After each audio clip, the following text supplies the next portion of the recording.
اس خاتون کی ویڈیو دیکھی، دکھ سے روح بھی کام گئی، دل افسوس سے ذرہ ذرہ خون آنکھوں میں بھرا ہوا۔ اس بے سمت ریاست کی وہ خاتون ایک آفیسر ہے، مقابلے کا وہ امتحان، جانچ پرکھ کا ہر میدان، سونے کے تمغے بھی جیتے اور کئی اعزاز بھی پائے، ہر سطح پر نام بنایا، اپنا ایک مقام بنایا۔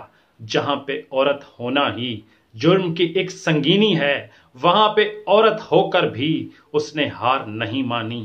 لاتعداد کتابیں پڑھنا اور تحقیق کے زینے چڑھنا، فکر اور سوچ کا ایک انسان، دراصل جو ہے ایمان، علم، دانائی اور بصیرت، عظمت، محنت، قابلیت، ہر چھننی سے چھن کر آئی، تبھی تو قابل کہلائی۔ یہ سب کچھ پر ایک طرف، ہاں سب کچھ ایک طرف، نیت کی کسوٹی سے، ملائیت کی چھننی سے اس کو ابھی گزرنا تھا، ملا جی کے سامنے مومن خود کو ثابت کرنا تھا۔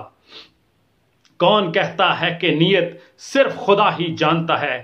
نہیں، اس دھرتی پر ملا بھی پہچانتا ہے۔ ڈر کر سہم کر اس خاتون نے خود سے کہیں کم علموں کو، دین کے ٹھیکے داروں کو، انسانیت کے ایک بیان پہ اس نے صفائی دینی تھی۔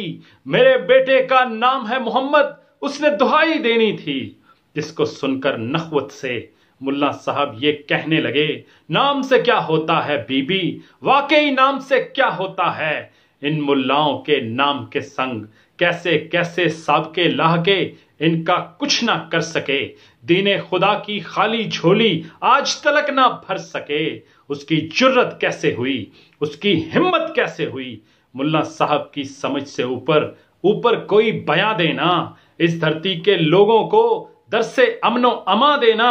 اسے ابھی ملائیت کی اس سولی پہ چڑھنا تھا، سامنے بیٹھ کے ملا کے اس کو کلمہ پڑھنا تھا۔